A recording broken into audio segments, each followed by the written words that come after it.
magandang hapon po mga ka-jolly. Nandito po ang ating Kuya Robert. Kuya Robert, magpakita ka naman kapogi-pogi. Siya po ay hindi na po si Kuya Robert. Siya to po ay si, magpakilala ka, tanggalin mo yan. Ano? Rainiel. Rainier. Yan, siya na po ay si Rainier. Katunog pa po ng pangalan ni Rainiel. Ayan mga ka-jolly, papalitan na raw po natin pangalan niya. Kasi yun ang gusto niya. Na? Sino? Kuya John. Saka si Ate Jenica. Si Kuya John and Ate Angelica. Ayan, saan kayo nagpunta? Tapos kami na, namili po kami ng tubig. Tubig. Saka, kumain po kami sa restaurant ng mga mahalin. Oh, sosyal. Restaurant. Sabi, Oh. aristocrat yata yung kinain. Aristocrat. Wow, napaka-social mo na. Kuya Robert, saglit lang ha. Ipakikita ko lang yung padal. Wow, Kuya Pore, isang napakalaking pizza. At saka, magpasalamat ka muna kay Kuya Pore sa Ayan, thank you sa malaking pizza, no? Isang bilalo, no? At saka isang Bilao. bilao. At saka yung from Japan na Edamame. Edamama. Edamame. Edamame, yan.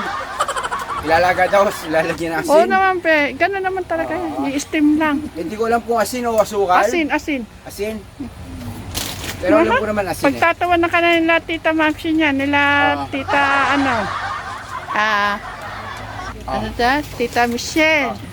Ayun, kanina, andito, sabi ko, Kuya Robert, Ayaw na niya magpatawag ng Robert. Rainier. Rin yan. Kuya Robert, busin mo yung kalate. Ano meron doon? May kampulan, hindi naman tutira, isang buo. Isang buo nga eh. Kaya nga. Ano kaya meron? Sabi daw ni, dala ni, Nanay Apo, magkaya kang kumain. Yan po, kain po tayo mga ka-jolly. Salamat po, Tatay Poreng. Ayan, thank you Kuya Poren and Ate Jennifer. napakalinamnam. Kuya Robert, kumain na. Nanay Apple, anong gagawin natin kay Ano payo? Kuya Robert? Ano may papayo mo Anong ko, may papayo Nanay mo Apple? kay Kuya Robert? Ako kasi naubos na yata eh. Dito pa lang yata ako susuko kay Kuya Robert talaga. Mga jolly, yung pangako ko sa inyo, hindi po natupad. Napapako. Yung po na gusto ko po maging stable po ang ating Kuya Robert. Pero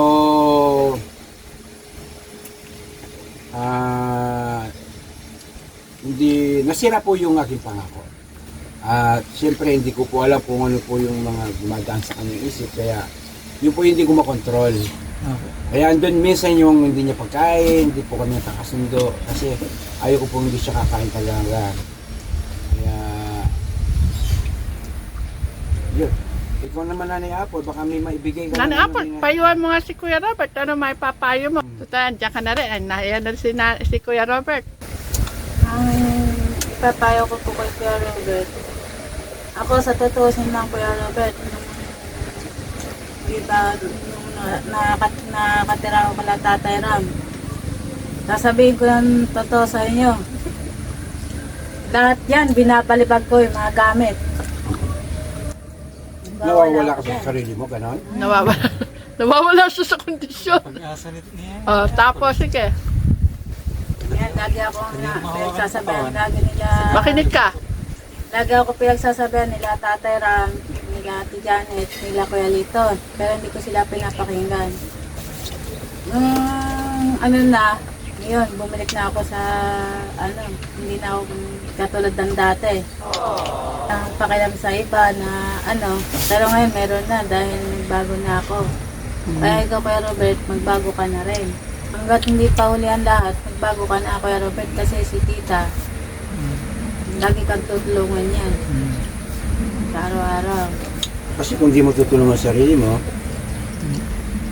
natin.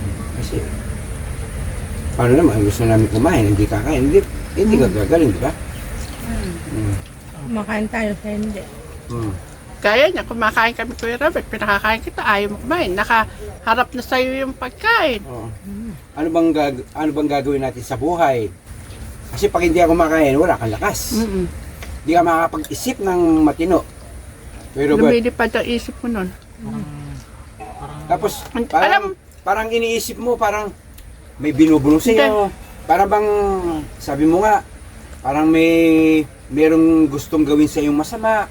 Kasi hindi. Si Nanay Apple, diba dati tulala ka, no?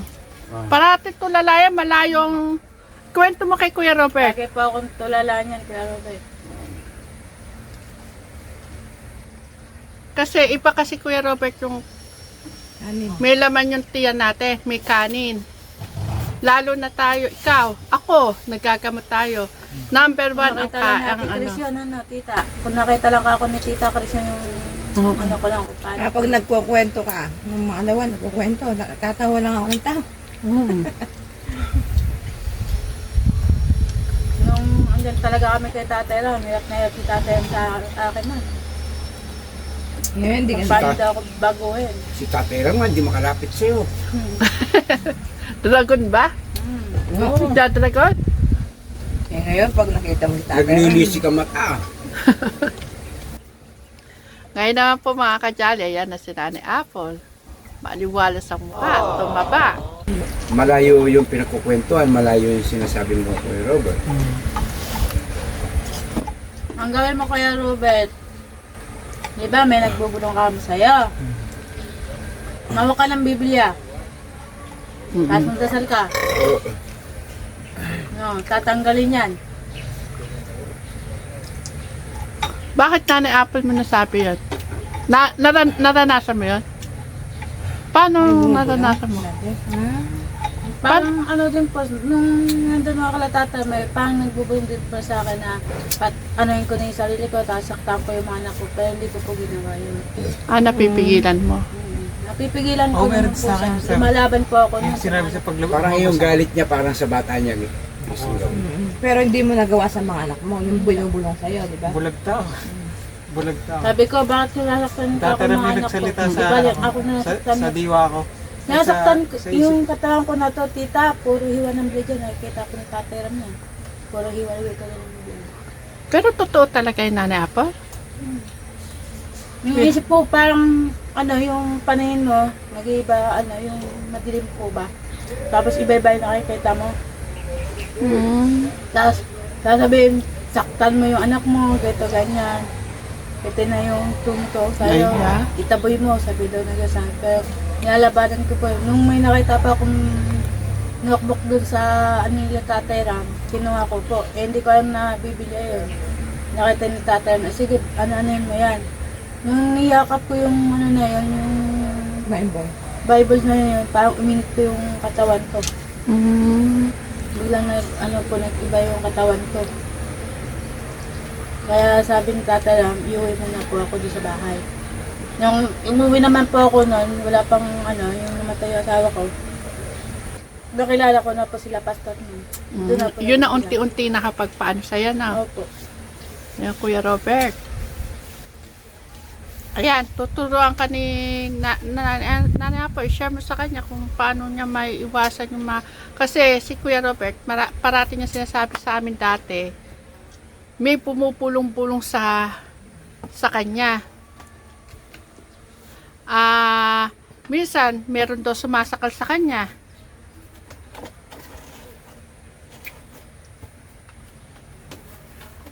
Ngayon, nagugulat ako. Bigla siyang tatakbo. Ano yun, Nanay Apple? Ano kaya yun? Ano Si po? Kuya Robert kasi, madalas sinasabi niya, sinasakal siya. Tapos bigla siyang tatakbo. Kaya Ano po tataliin niya yung mapaa. Yung sinasabi niya naman po na naganon, ang ano po niya, kala niya may nananakal tao, pero wala sa kanya sumasakal. Ano lang po niya, Sa isip. Isip. Ano Kuya Robert? Ayun, halos parehas pala kayo ni Nanay Apple ng sitwasyon dati. Pero siya, lumaban siya. Naukot, iba na yung naukot. Oo. Dati ko na. pero ikaw Kuya Robert, mag ano ka, mag ano ka sa Panginoon natin, yung tawag mo mag-pray ka sa gabi. Magbalik ka. Tapos, marunong ka naman yata magbasa ng Biblia. Marunong yan. Magbasa ka. Araw-araw yun, gawin mo. Tapos sa gabi, Yung ano, gayakapin mo yun. kinatag, mawag pa pang ibahin natin, baguhin natin ang salita.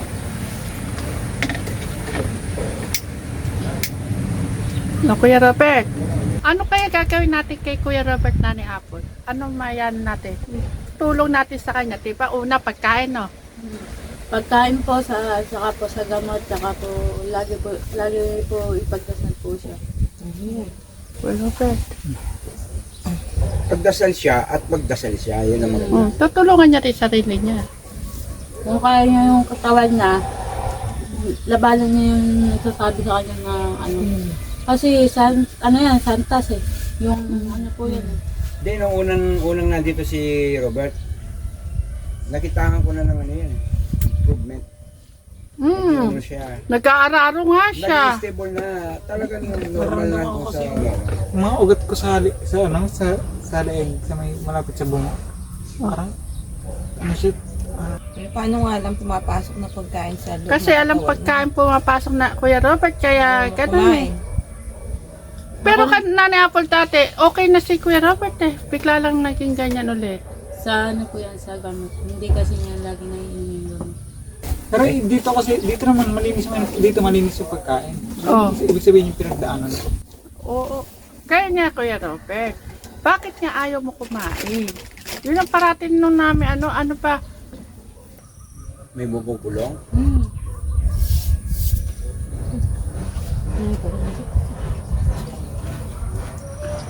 Mag-jogging ka na niya, Paul. Sayang nga.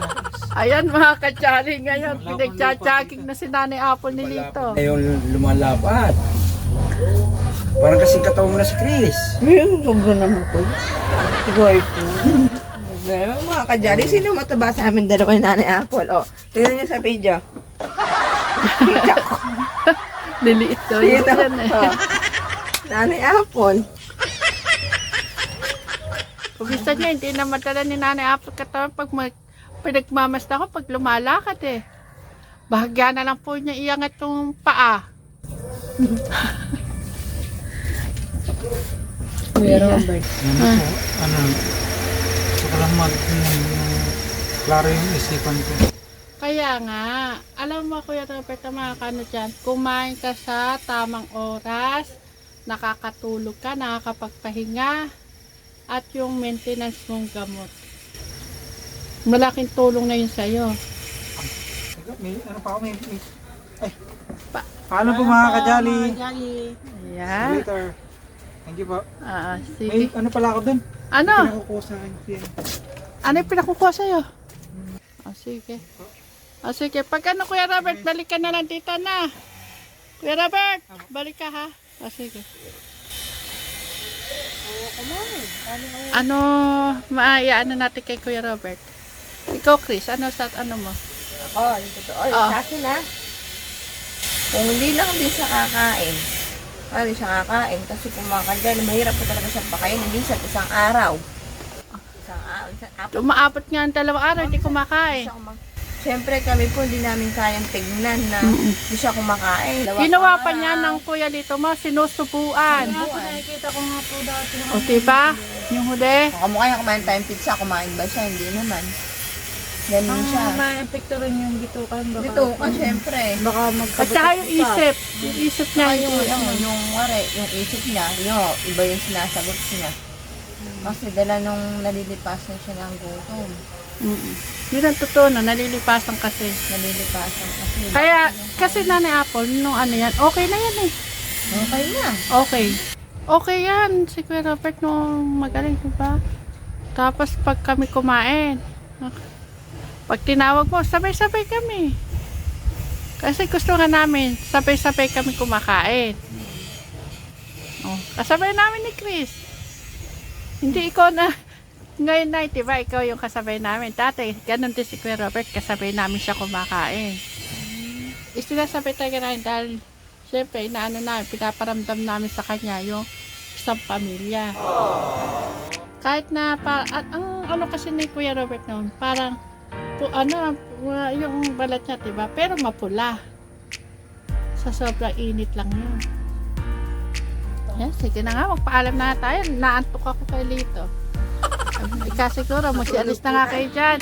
Tutulog na ako. Ayan mga kajalit, patuloy na po namin yung pag-uusap namin po dito. Paalam na kayo.